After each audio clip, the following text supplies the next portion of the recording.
He had buried a wife, 2 good horses, and the better part of his own heart in the same stretch of Montana ground, and he'd made his peace with all of it the only way he knew how, by keeping busy until dark and lying to himself after. Then a woman 31 years old walked into his corral, calmed a colt that had nearly killed a boy, and looked at him like she could see clean through the careful wall he'd spent 11 years building. So he said the thing he always said, the thing that had worked every time before: "I'm too old for you." He thought it would end it. He thought she'd nod and look away and let him go back to being a man who only loved things that couldn't leave him. She didn't look away. What she said back to him, 11 words, spoken soft, with her hand still resting on that colt's neck, left a hard, weathered cattleman standing in the dust with nothing in his throat at all. This is the story of a stopped watch, a green colt nobody could ride, and the question a man spends his whole life trying not to be asked. The colt had the boy by the shirt collar and was trying to shake the life out of him like a dog with a snake. I came around the barn at a dead run with a coil of rope in my hand and not one clear idea what I meant to do with it, which is about the most honest sentence I can offer you about the whole rest of that summer. 49 years old, and I still ran toward trouble like I'd be fast enough to outpace what it cost. Tobe was 16. He'd no business in that corral and he knew it, which is why he was in there that age. A closed gate reads like a dare. The dun colt we'd been calling Smoke had him pinned against the rails, ears flat back to his skull, and every time the boy tried to slide under the bottom board the colt struck out with a foreleg and drove him back into the corner. There was blood already. I couldn't tell whose. "Tobe, quit moving," I said, which was useless. A scared 16-year-old can no more hold still than water can hold a shape. I got the gate open. I remember the hinge screamed. I'd been meaning to oil it since April, and the colt swung his whole head around to look at me, and in that half-second I understood I was about to get one of us hurt worse, because Smoke had decided the corral was his and everything in it was a thing to be killed. That's when she came over the fence. I didn't even know she was on the place yet. She came over the top rail on the far side, not fast, swung down into the dust on the balls of her feet and started walking, not toward the boy, toward the colt. Sideways, easy, her eyes off to the left of him like she just happened to wander in, and the 800 pounds of murder in the corner was a matter of no particular interest to her. I opened my mouth to tell her to get out. I'll be grateful the rest of my days that I didn't get the words out fast enough. She made a sound, not a word, a kind of low breath through her teeth, a soft shhhh that rose and fell, and she kept her shoulders rounded, kept herself small, and she did not stop walking, and she did not look at that colt. And Smoke, who'd have run me through the rails, Smoke flicked one ear toward her, then the other. He still had the boy cornered, but his head came up off the attack just an inch, just enough. "There now," she said to nobody, to the air. "There now, nothing here, you got to fight." She got within 10 feet and she stopped, turned her own back half toward him, stood there breathing like she had all the time God ever made. And the colt, I have broken horses my entire life, and I am telling you I had never seen the like. The colt dropped his head, blew out hard through his nose, and stepped back off the boy. "Tobe," she said, still not looking at him. "Slow, crawl out under the rail behind you. Don't stand up till you're clear." He went. I dragged him the last of it by the collar of his ruined shirt, and we both fell back into the dirt outside the corral, and the boy was crying and saying he was sorry. He was sorry, over and over, and I was checking him for the bone that was broken, left forearm, as it turned out, a clean enough break, and the whole time I had one eye on the corral, because she was still in there. She stayed another 10 minutes, just stood. Then she walked to the colt the same sideways way and laid one hand flat on his neck, and Smoke shivered all over like a wet dog and then went still, and she stood there with her hand on him until I think he forgot to be afraid. When she finally came out, she latched the gate behind her, careful, quiet, so the hinge wouldn't scream, and she looked at the boy in my arms and said, He'll need a splint and a doctor for that arm." Then she looked at me. "You'd be Mr. Caro." "Wade," I said, "it came out rougher than I meant. You're the gentler." "Della Mercer." She wiped her palm on her trousers. She wore men's trousers, which in 1889 in the Quill River Valley was its own kind of statement, and she made it without appearing to have any opinion about it at all, and she put the hand out. "You wrote me a letter about a string of green colts you couldn't do anything with. I'd say your letter undersold the trouble." I shook her hand. It was a working hand, calloused across the palm same as mine, and there was a scar that ran from the base of her thumb up into the cuff of her sleeve, old and white and wide, the kind a rope leaves when it's running out and you're fool enough to grab it. "I expected you Thursday," I said. "It's Thursday." It was. I'd lost the day somewhere. I've been losing days for a while. "I should tell you about the watch, because the watch is most of what's wrong with me, and I'd rather you heard it from me than figured it out slow. It was my wife's father's. Brass, dented on the back from a fall it took before I ever knew it, with a hairline crack across the crystal you could feel with your thumbnail. When Marie's father passed, it came to her, and when Marie passed, 11 years before that Thursday, of a fever that took her in 4 days while I rode 40 miles for a doctor who got there in time to do nothing, it came to me. It hadn't kept time in 9 years. A mainspring, probably. I never had it looked at because the having it looked at would mean a stranger opening it up, and I couldn't stand the thought. So it sat in my vest pocket dead, and I wound it every morning. 3 turns. I'd catch myself doing it standing at the stove, at the corral, at her grave on the rise behind the house where the wind comes hard off the river. 3 turns of a stem that turned nothing. A man does a thing 11 years. It stops being a habit and starts being a kind of prayer, and he doesn't even hear himself saying it anymore. Tobe's mother came for him in the buckboard, and there was a great deal of carrying on, and I let her have it, because a boy with a broken arm has earned his mother's fuss, and so has she. That left me and Della Mercer standing in the yard with the long blue Montana evening coming down, and a string of 7 colts in the far pasture that I'd bought at auction for a song because no man with sense would touch them, and I'd had sense once. "I'll want to see all 7 before dark," she said, "and I'll want to know what happened to the man who started them, because something did." "He quit," I said. "I figured he quit. I'm asking what made him." I didn't answer that right off. We walked out toward the pasture, and the grass was going gold, and there were swallows working the air over the river, and she walked with her hands loose at her sides and her eyes moving over everything, the fences, the barn, the way the colts threw their heads up when they saw us and bunched, and I had the uncomfortable feeling of being read the same way she'd read the colt, sideways, soft, without my permission. "His name was Prout," I said finally. "Good hand, too rough with green stock. He'd a notion you could whip the fear out of a horse, and I let him run it longer than I should have because I wasn't watching close. I haven't been watching close at anything in some while. I hadn't meant to say that last part. It just came out into the gold air. Smoke threw him into the rails and broke 2 of his ribs, and Prout drew his pay and rode out cussing me and the colt both. After that, I couldn't get a man in the county to take the string, so I wrote to Cheyenne and they gave me your name." She stopped at the pasture fence and leaned her forearms on the top rail and watched the colts for a long time without saying anything. The 7 of them stood bunched at the far end, watching us back. There was the dun Smoke with his cropped wild eye, a bay mare with a crooked blaze, 2 browns so alike I'd never managed to tell them apart, a gray that was going to be a gray man's horse someday if anybody lived long enough to finish him, a little sorrel filly, and the big black with the white sock, who I'd privately decided would kill somebody before the year was out. "They're not bad horses," she said. "They're frightened horses. There's a difference, and the difference is the whole job." She turned her head and looked at me. She had gray eyes, the kind of gray that the sky goes right before it decides to storm. "It'll take me the summer, maybe into the fall.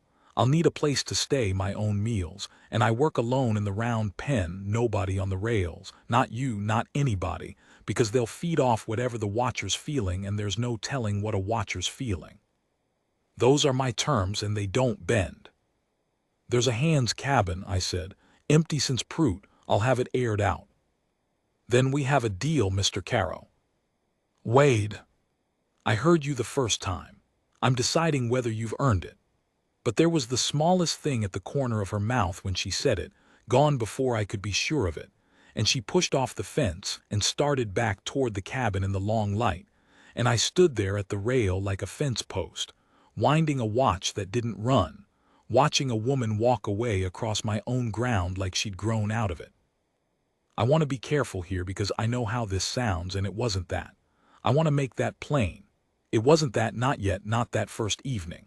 What it was that for the first time in 11 years something on the place had moved that I hadn't set moving, and the strangeness of it sat in my chest like a swallowed coal. I'd built my whole life so nothing could surprise me again. Surprise was where the grief lived, and she'd walked over my fence and surprised me twice before supper. I wrote it in the ledger that night because that's the other thing about me you ought to know. I keep a ledger, and not just for stock and feed.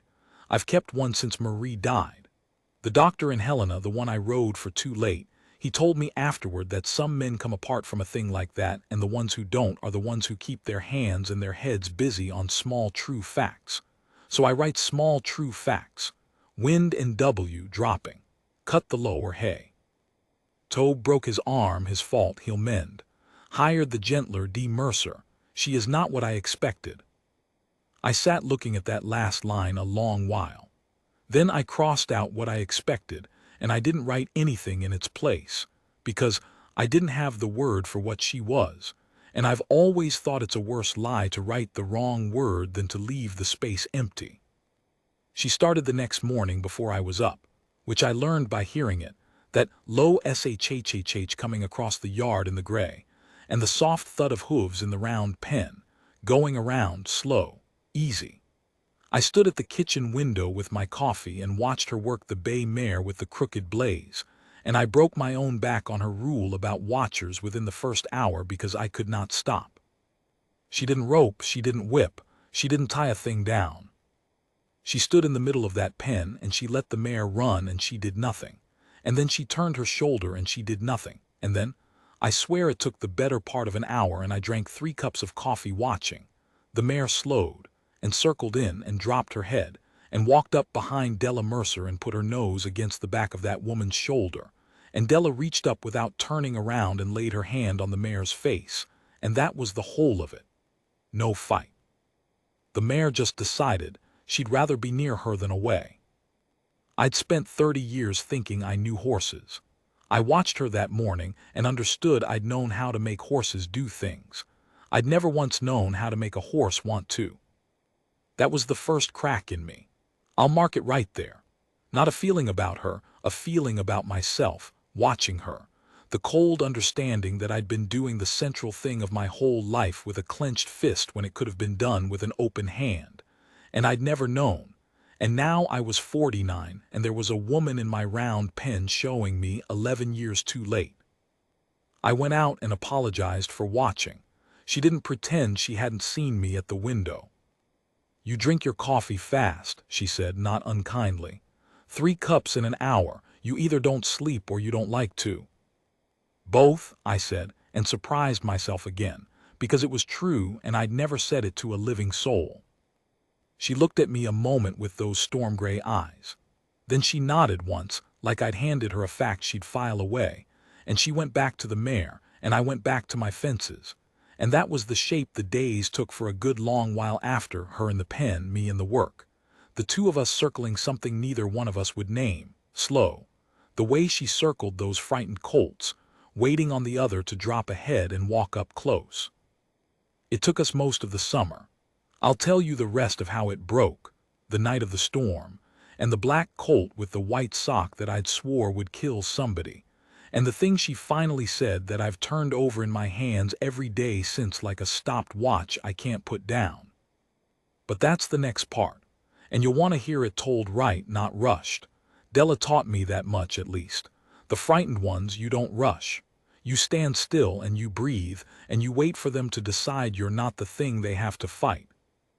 The black colt with the white sock was named Job before that summer was out, And I named him. And I named him out of spite.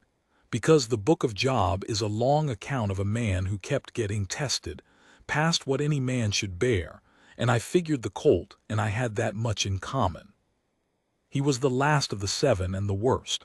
Della left him for last on purpose. You finish with the hardest, she told me, after the others have taught you patience. If I'd started with him, I'd have made mistakes I couldn't take back.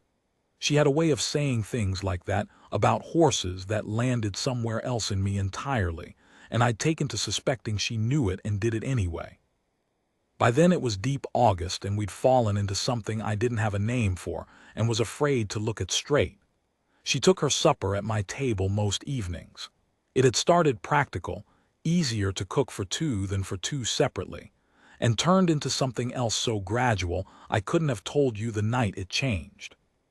We'd sit after, the lamp low, and she'd talk about the colts and I'd talk about the valley, the winters, the year the river jumped its banks, and somewhere in there I started talking about Marie, which I had not done with anyone ever, not once in 11 years. I told her how Marie laughed. I told her about the fever, the 40 miles, the doctor's face. I told her I'd kept the watch wound the whole 11 years and didn't rightly know why and couldn't seem to stop.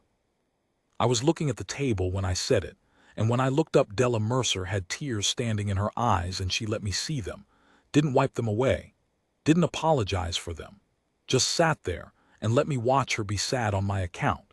And I had to get up and go stand at the window because my own chest had gone to pieces. And a man my age does not weep at his own table in front of a woman, if he can find a window to go stand at instead. My husband, she said behind me quiet, was killed by a horse 4 years ago, one I told him not to ride. A long pause, the lamp hissed. I'd been gentling stock 5 years before that and I was good at it, and the one horse on God's earth I couldn't reach was the one I loved a man over. He got on it while I was in town. I came back and he was already cold. Another pause. So when you ask why I work alone in the pen and why I don't let watchers near, it isn't a trick I read in a book. It's that I let myself get watched once, by a man who loved me and didn't understand the danger, and he thought he could do it too, the way I did it, and he was wrong, and it killed him. I keep people off the rails so I never again have to come home to that. I turned around. She was sitting very straight in the lamplight, her scarred hand flat on the table, and I understood 3 things all at once. That she had told me something she told no one, the same as I'd just done. That the 2 of us were a matched pair of broken watches, both of us still winding stems that turned nothing. And that I was, God help me, in love with her, and had been for some while, and had been holding it off with both hands the way you hold off a colt that wants to crowd you. Because letting it close was the most dangerous thing I could imagine doing with what was left of my life. I didn't say any of it. I said, "It's late." She nodded and gathered her hat and went out to the cabin, and I stood in the yard and watched her lamp come on in the window, and I wound the watch 3 turns in the dark without even knowing my hand had done it. The storm came the 2nd week of September, the kind that builds all afternoon in a green-black wall over the Bitterroots, and you watch it come and you get your stock in and you batten what you can and then you wait. We got the saddle horses in. We got the 6 finished colts into the lower shed. But Job, the black with the white sock Job, was in the round pen, half gentled, and when the first thunder cracked he went straight back to the wild thing he'd been in June, and he came apart. He went over the round pen. I'd have told you a horse couldn't clear those rails and I'd have been wrong. He took the top board down with his hind legs and screamed, there's no other word, a horse in full terror screams, and went out into the open with the storm coming down black behind him and lightning walking the ridgeline, and he ran. Della was after him before I'd got my coat. I caught her at the barn grabbing a halter and I grabbed her arm. You're not going out in that, I said. Not after him. He'll run himself out or he won't, and either way I'm not. I couldn't finish it. I'm not coming home to that. Her own words. I saw her hear them. She looked at my hand on her arm and then up at my face, and the rain was already coming and her hair was already going dark with it, and she said, Let go, Wade. He's a horse, I said. He's a horse and he's not worth. He's not why I'm going. She pulled her arm free, gentle, the way she'd take a lead rope from a child.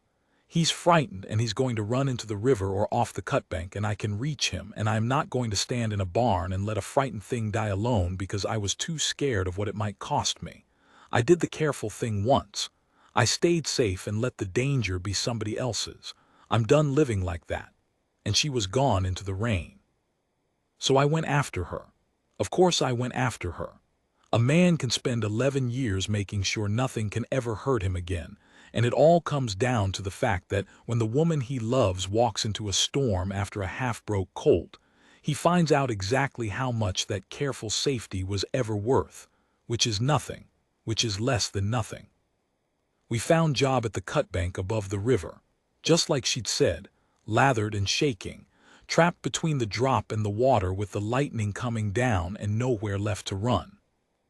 And Della Mercer walked up to him in the dark, and the rain with her shoulders rounded, and that low shhh in her throat that you couldn't have heard 6 feet off in that wind, but the colt heard it. The colt always heard it. And she got her hand on his neck, and he came down out of his terror into her hand the way they all did. The way I had. And we got him turned and walked him home through the worst of it, the 3 of us, soaked to the skin and alive. In the barn afterward, both of us streaming water, the colt safe in his stall and the storm easing off to a steady drum on the roof, I came as near to saying it as I ever had. I had my hand up half toward her face, to push the wet hair off it, and she went still, not frightened. Still, the other kind, the waiting kind, the kind the bay mare went when she decided she'd rather be near than away. And I stopped. I let my hand drop. And I said the thing I always said, the thing that had ended it every time before, with the widow in town, with the rancher's sister from the next valley over, with every soft possibility I'd waved off across 11 years like flies off a horse. Della, I'm too old for you. I meant it to close the door. I meant it as a kindness. Even don't waste yourself on a man with most of his road behind him, a man who only knows how to love things that can't leave. A man who winds a dead watch every morning like the winding might bring something back. I had it all built up in my head, the whole speech of it, and I never got past the 7 words because she did the thing I least expected, which by then I should have learned was the only thing she ever did. She reached into my vest pocket, slow, asking with her eyes first, and I let her. I don't know why I let her, and she took out the watch. Marie's father's watch, the dead one. She held it up between us in the lantern light with the rain coming down on the roof and the wet running off both of us, and she looked at it, and then she looked at me, and she said it. 11 words. This stopped years ago, and you still wind it every day. That was all. She didn't say what she meant. She didn't have to.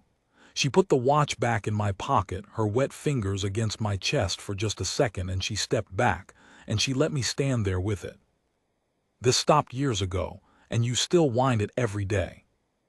I told her I was too old, and what she'd answered without saying one word of it plain was, "You are not too old. You are too late, and you've decided to stay too late on purpose, because a dead thing you wind every morning can never break your heart twice. You'd rather keep a stopped watch than risk a running one.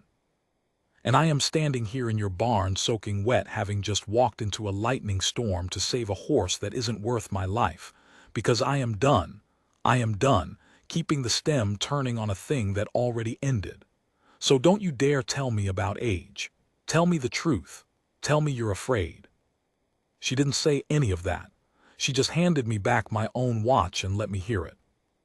I stood there in the barn, and I could not get one single word up out of my throat. Not one. 49 years old, and a woman 31 had reached into my vest and taken out the exact shape of my cowardice and held it up in the light and named it without ever once being unkind. And I stood there speechless with the rain on the roof and the colt breathing in his stall and the whole of my careful 11-year life coming down quiet around my boots like a board off a round pen. What I did next and what it cost, and the thing that nearly tore the 2 of us apart before the fall was out, because it did, It nearly did. There was a letter and a buyer, and a morning I woke to an empty cabin. That's the last part. I'll tell it, but I'll tell it the way she'd want it told. Slow. No rushing the frightened ones. I'll tell you what I did with my speechlessness, because it was the wrong thing, and I've never pretended otherwise. I said nothing.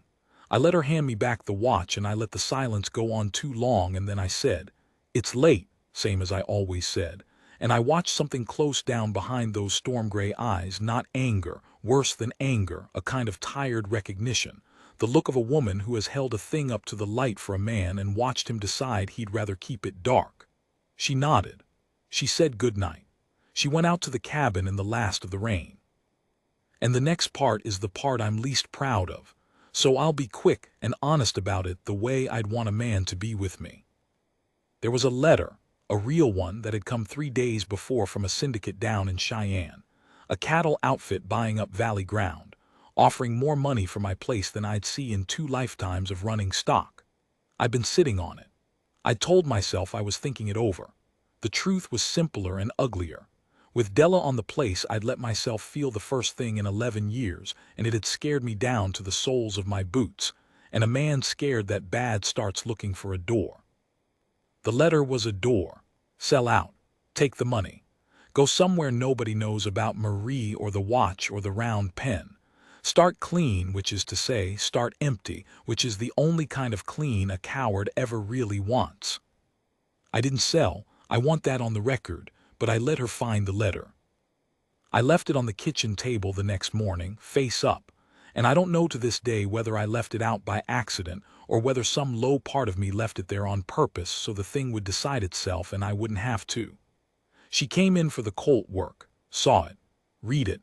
It was face up, addressed plain, and when I came in at noon the letter was squared up exactly where I'd left it, and Della Mercer was gone.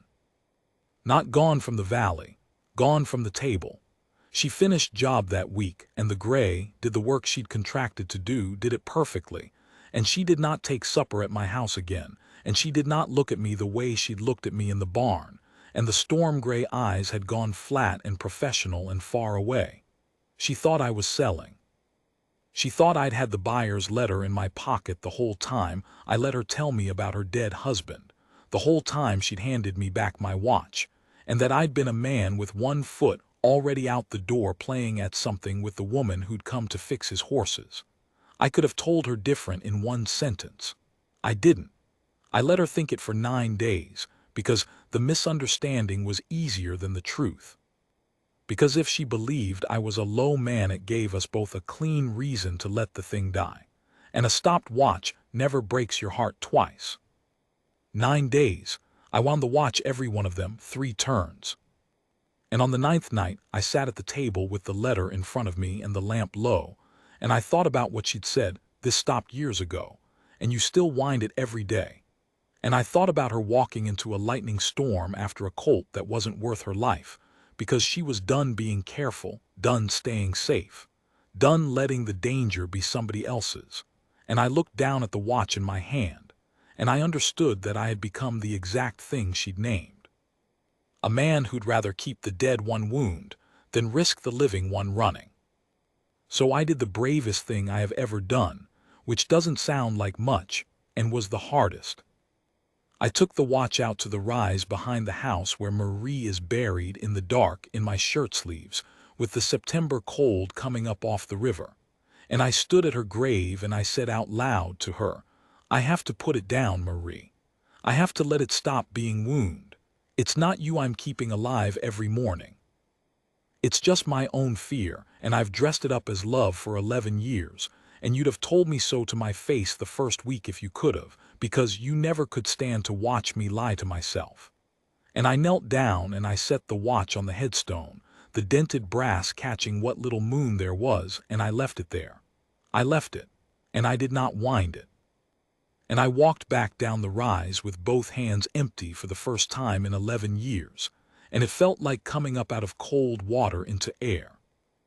In the morning I burned the letter in the stove, and then I walked out to the cabin and knocked on Della Mercer's door, and when she opened it I had nothing built up to say, no speech, no careful 7 words. I'd left all of that on the headstone with the watch. So I just told her the truth, plain, the way she'd earned, and I'd been too much a coward to give. I didn't sell. I never meant to sell. I left that letter out because I was scared, and I let you think the worst of me for 9 days because it was easier than letting you think the truth, which is that you reached into my pocket in that barn and took out the truest thing about me and held it up in the light, and I couldn't say one word because you were right. I've been winding a dead thing for 11 years, so a living thing could never break my heart again. I put the watch down last night, on her grave. I'm not winding it anymore. My voice went then, I let it. I was done finding windows to go stand at. I'm too old for you, Della, that part's true near enough. But it's not why I said it, and you knew it wasn't, and you were kind enough not to make me say so out loud. So I'm saying it now. I'm not too old, I'm too scared.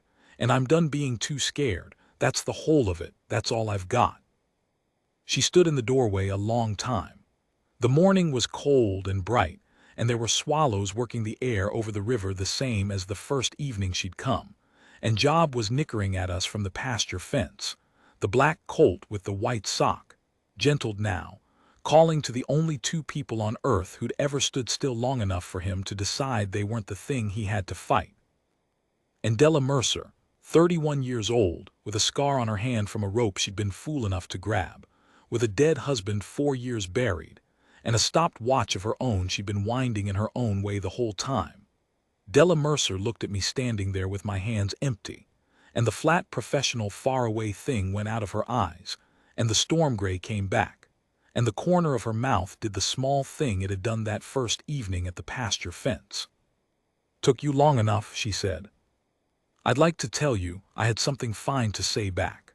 I'd like to tell you the whole speech I'd never given came up out of me right then in the cold, bright morning with the swallows and the colt and the woman in the doorway. But the truth is she'd left me speechless twice that summer, and this was the second time. And I've found that a man who's lucky enough to be left speechless by the right person twice in one life ought to just shut his mouth and be grateful and let her do the talking.